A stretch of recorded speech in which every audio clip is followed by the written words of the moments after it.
Fala pessoal, tudo bem? Eu sou o Raul e seja muito bem-vindo a mais um vídeo desse canal. Gente, o caso de hoje tá muito legal.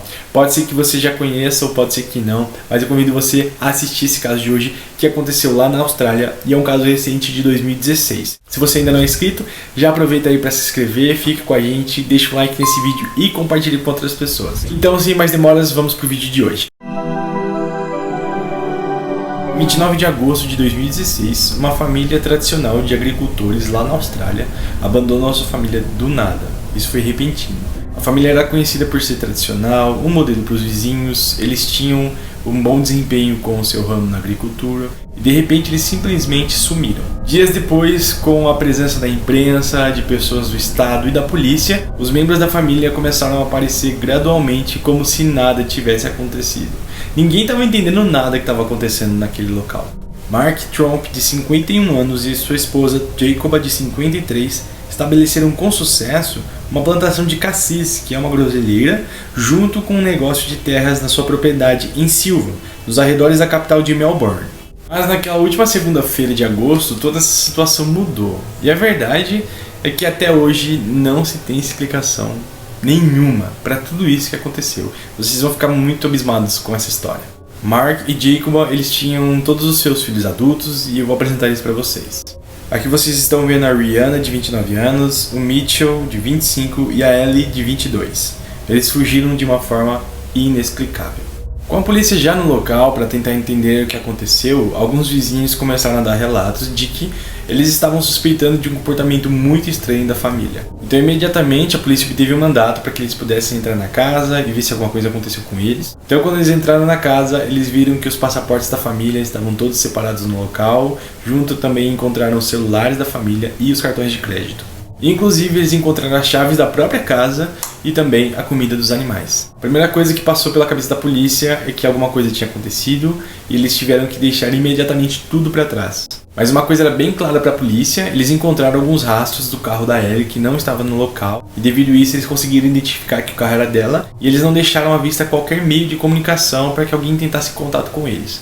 Então eles sabiam de alguma forma que eles não queriam contato. No meio da investigação, a polícia acabou descobrindo que o Mark e a Jacoba, eles passaram por alguns períodos de estresse bem grandes e eles tiveram algum tipo de ataque paranoico. Segundo a imprensa local, eles tiveram algumas informações dos moradores e uma dessas muito intrigantes é que um dos dois, ou Mark ou Jacoba, tinha se convencido de que um deles iria morrer.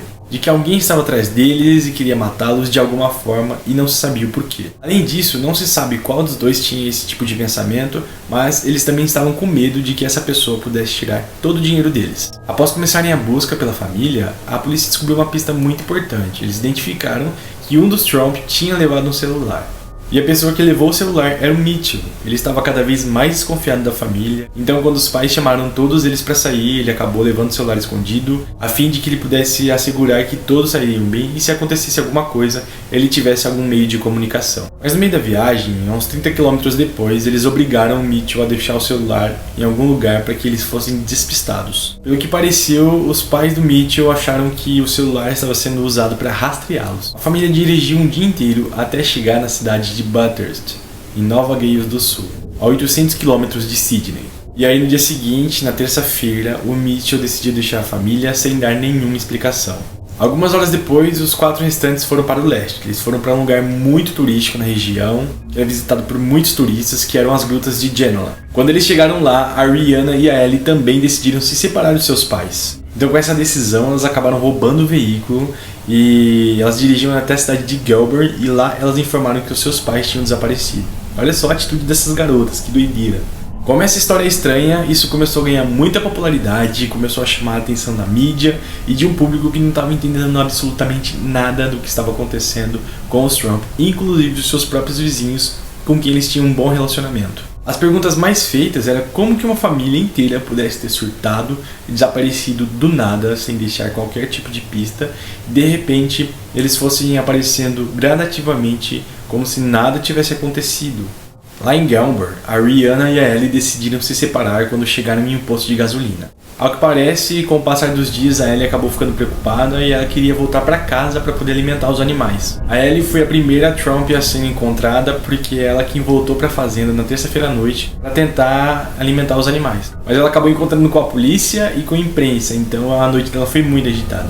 Já o Mitchell, ele chegou na manhã seguinte, na quarta-feira, depois de pegar muitos ônibus e trens. Embora o Mitchell e a Ellie não pareciam estar em choque com tudo isso que estava acontecendo, a gente já não pode dizer o mesmo da Rihanna. Quando eles se separaram naquele posto de gasolina lá em Gelber, ela entrou escondido na traseira de uma caminhonete de um rapaz que só descobriu que ela estava lá 1 hora depois no meio do caminho. O homem parou o carro ao ouvir o barulho que vinha lá da caçamba, então ele foi ver o que era e ele descobriu a Rihanna lá. Ele disse que ela estava num estado perturbador e que ela não sabia nem seu nome e nem onde estava, ela não conseguia dar nenhuma informação. Então a Rihanna foi levada ao hospital de Gelber, onde ela ficou internada por alguns dias em cuidados psiquiátricos. A polícia disse que eles acabaram retirando as acusações de roubo da Rihanna por conta do seu estado mental. Já a Ellie foi acusada, já que ela parecia muito melhor mentalmente, ela parecia mais consciente daquilo que estava fazendo. Consequentemente, ela era capaz de ser julgada e responder às suas acusações. Então essa estranha história de uma família tradicional australiana começou a tomar uma proporção muito grande. E isso foi crescendo porque a história não tinha nem pé, nem cabeça, mas ainda faltava os patriarcas da família, né? A Jacoba e o Mark. Os dois voltaram a Melbourne, vindo das grutas de Genolan, um dia depois, ainda na quarta-feira, e a 600 km ao sul, na cidade de Wangaratta, também decidiram se separar. A Jacoba acabou voltando para o norte por meios que ainda não se sabe até hoje, mas acabou sendo encontrada a 350 km de distância na cidade de Yes. Ela estava vagando por vários lugares sem sentido, num estado muito agitado, e ela não fazia questão de onde estava, com quem, e nem sabia o porquê estava lá. Como ela estava no mesmo estado da Rihanna, ela também foi levada a um hospital, ficou por alguns cuidados psiquiátricos. Depois de alguns dias de observação, ela foi levada a Gelber, onde estava a Rihanna, e as duas ficaram juntas lá no hospital. Já o Mark tinha permanecido em Wangaratta. Após ameaçar um casal de jovens, ele foi visto fugindo no carro da sua filha Ellie. A polícia também começou a investigar uma série de invasões a domicílios que estavam acontecendo lá naquele local onde o Mark estava, mas até hoje não se sabe se essas invasões têm alguma relação com ele, porque apesar dele estar desaparecido, não tinha qualquer indício fora a prova que ele tinha sido visto no SUV. Já lá na cidade de Sylvan, o Mitchell e a Ellie decidiram dar uma entrevista à imprensa. Eles disseram que eles estavam totalmente desconcertados e chateados com as atitudes paranoicas dos seus pais. O Mitchell disse que nunca viu alguém assim, ou que se comportasse dessa maneira, que realmente queria que encontrassem o pai dele, que o Mark não era perigoso, que era amigo, um pai e que ele o amava.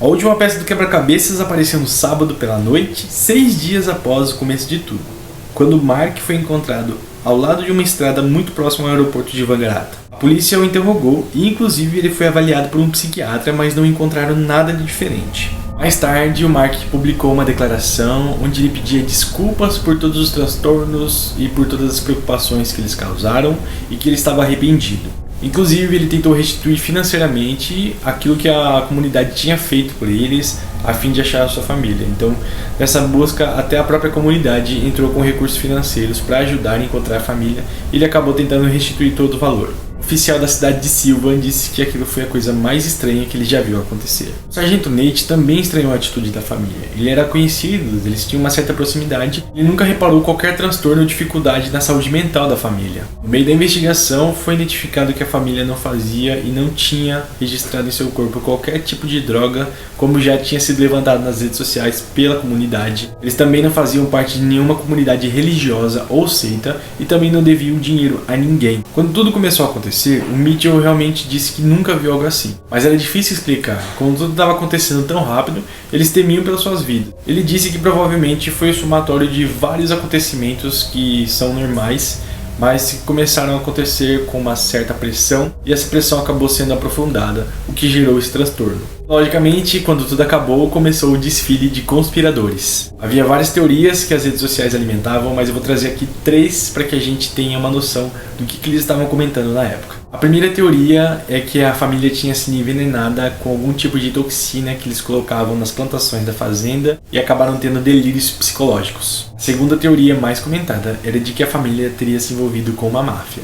Em algum momento eles tinham planejado sair do país, mas eles acabaram desistindo daquela ideia porque eles imaginaram que os seus passaportes poderiam ser rastreados. E a terceira das teorias dizia que a família sofria um tipo de loucura transitória coletiva. Conhecido como folie à deux, o termo é de uma psicopatia muito rara que geralmente acontecia em famílias muito unidas. O termo significa loucura a dois, o que acontece geralmente de forma rara com indivíduos muito próximos, o que levam eles a terem um surto ao mesmo tempo. A expressão originalmente foi criada para descrever um casal francês do século XIX que começou a mostrar uma conduta paranoica e delirante. Os médicos não puderam determinar qual deles tinha se tornado psicótico primeiro. Parecia claro que tinham caído em um ciclo onde ambos reforçavam os delírios mútuos. Poderia até ser. A imprensa falou com os médicos que os trataram, revelando que Mark e Jacoba chegaram a mostrar alguns sinais crescentes de estresse mental e que achavam que alguém estava lá para roubá-los e matá-los. Seja como for, a única coisa que está clara aqui é que uma família inteira decidiu abandonar sua casa e percorrer 1.500 quilômetros sem rumo e sem destino por algo que ainda não se conhece. Então a polícia acabou encerrando o caso e eles disseram que, independente da causa que fosse, qualquer que fosse, aquilo se tornaria estritamente assunto da família. Bom, gente, esse foi o caso de hoje. Eu espero que vocês tenham gostado. Eu já tinha ouvido falar desse caso anteriormente e eu decidi trazer aqui para vocês porque é um caso simplesmente intrigante. A propósito, aqui no YouTube, 65% das pessoas que assistem esses vídeos não são inscritos. Então, se você faz parte desse pessoal, aproveita aí já para se inscrever, me ajudar a crescer nesse pequeno canal, para que a gente consiga trazer cada vez mais casos para mais pessoas. Então, até o próximo vídeo na semana que vem.